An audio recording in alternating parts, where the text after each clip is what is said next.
John, what's it like for you to give Byro a chance here, given the way he played in the preseason?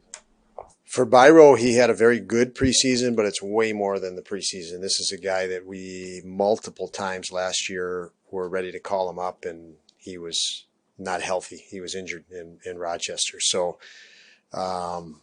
he had a very good first game with us. We were excited to get him back a couple of different times, and the timing was off for him. So comes into camp this year as a great camp, and now we have a roster spot. We are going to use the roster spot that we have, and we'll put him right in the lineup as a result of everything I just said. It's an opportunity when you have a roster spot to look at players that we've been, obviously he's in our organization. We've been watching him and tracking him and his progress.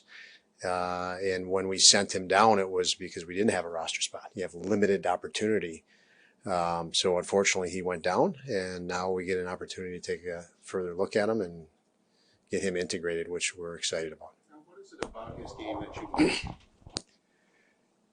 There's a lot to his game to like. Very, very talented kid, player, skilled, evasive, intelligent, slippery, as you know, it goes hand in hand with evasive.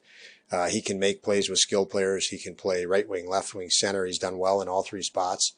But I think the real exciting thing for me is he complements other players. He's the type of player you put on the ice, and he enhances those around him because of his compete and his intelligence. As far as that goes, I mean, he's gonna get a break here to heal. But just what do you want him to take out of having a little time off the ice but still being in the NHL, I guess? Well, you're going to absorb things differently when you can have an opportunity, and it is an opportunity to step back. You take, as an 18-year-old player coming into your first NHL first season, everything's a first. Everything is brand new. Going to Philadelphia is brand new for him today, which he'll make the trip with us for that reason, to take things in. And so now you'll be able to, you can only take so much in at a time. So he doesn't have the responsibility of playing tomorrow night, but he can take in other things that will really help him. As far as Casey Middlestat goes, it was a year ago that he was producing, but it was almost exclusively on the power play. And now you go back to late last season to now, he's one of the league's leaders in even strength points. I guess it's kind of a broad question, but how has he gone from one extreme to the other? What's happened in that time that's led to him, being, so productive, I guess? Well, you know me, I'm not surprised of that. And I've said that, this is a guy that I thought people were underrating 2 years ago, and just time. He needed time. It takes time to develop, and you have to stand by your guys until they do. And he was putting the work in. None of this is a surprise, and you guys know it because I stood every day and said he is putting the work in, and he's talented. And the work that he put in 2 years ago and further is paying dividends now. It's the NHL. It doesn't happen overnight. We're talking a moment ago about Zach Benson. You need to acquire experience, and think of anybody that holds a position. The value of your experience is incredible. And Casey's gained that experience over the last couple of years, and now it's complements his talent that he always had, and it's a lot of fun to watch. What's the value he gets from getting to watch some games here while getting over what was ailing him? Well, I think it was, I think he took advantage of the opportunity to step back, Levi, that is.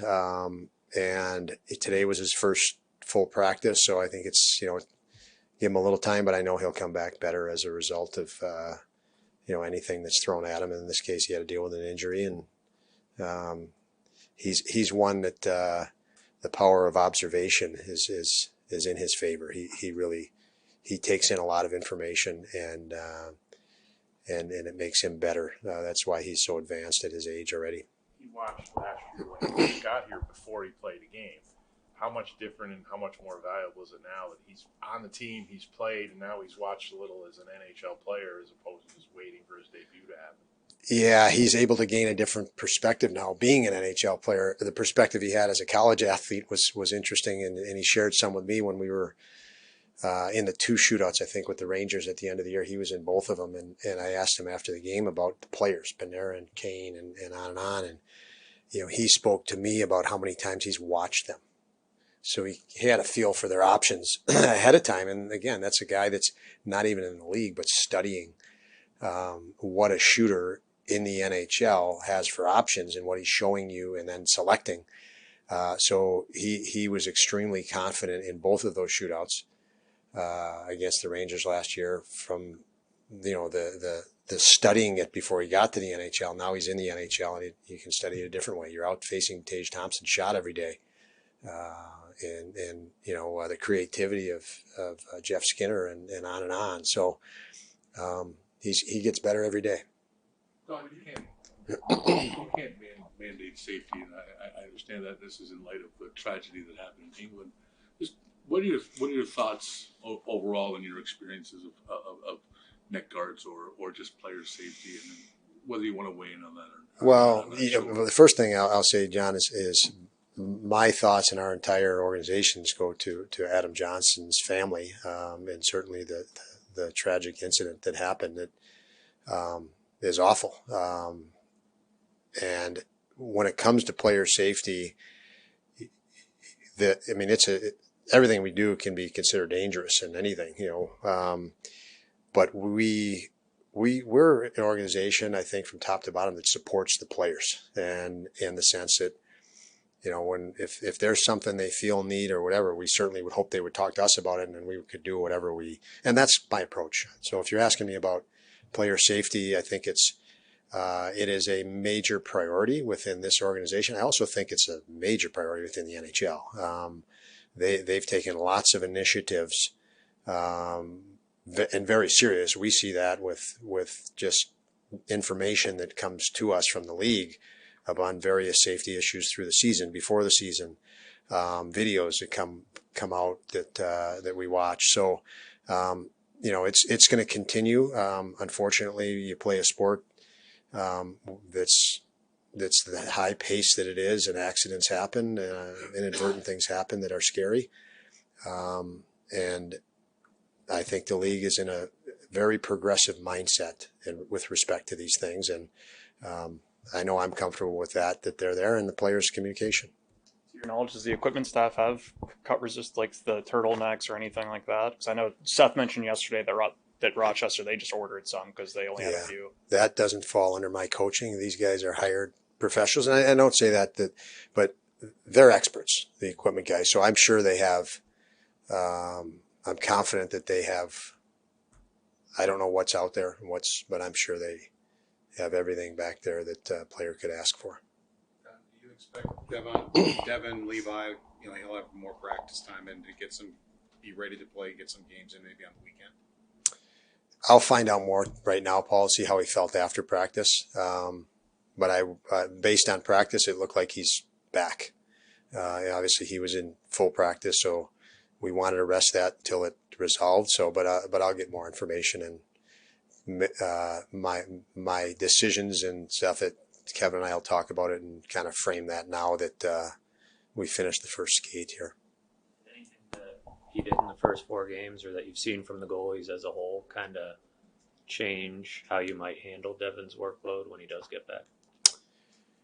Not anything that comes to mind. As I mentioned before, we wanted to get Devin and thrust him in there with a lot of games and get that challenge of a bit of a grind.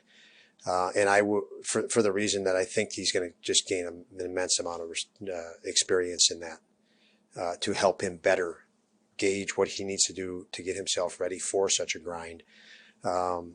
So that said, I don't know how he's come out of that, but we'll watch and see. I think he's capable of playing a lot of hockey, and I think that was a good stretch for him to get into, to see the intensity of that the first week. And it's tough on goalies, as I mentioned earlier, the first 10, 15 games of all NHL teams, because there's a lot of hockey in the NHL that's not real efficient yet, and that's a tough one on goaltenders.